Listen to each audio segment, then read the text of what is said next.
And psychologists, I've looked at the work of Paul Slovic, who's American psychologist, born in 1938. He's known for decision making, but he also published an article over 10 years ago, and the title of the article was "The More Who Die, the Less We Care." So that kind of says it all. And he speaks of psychological numbing and compassion collapse. For example, compassion for a patient or even another human being does not increase linearly when the number of people suffering increases.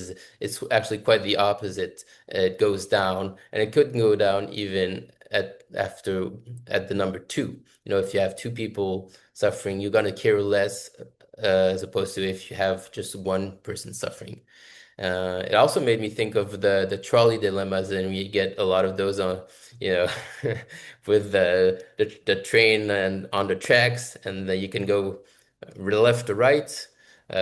One way to think of it is if you go left, you can decide if you go left or right, and on the left you have just one person tied to the tracks, someone you know and love dearly, and on the other side you have maybe three people you don't know, and then you have to decide where the trolley go?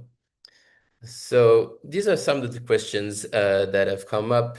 And if we think about this and we believe that this is a fundamentally human trait, as described by philosophers and psychologists, what is the role then of bioethics here? Is it to correct for this or just accept it while being conscious of it? And in any case, I think obviously it was a trick question because there's no real good answer to the question. And I think as physicians, we have to sometimes be comfortable with with some degree of uncertainty in our decisions. And I think it's important to just know that and be conscious of that.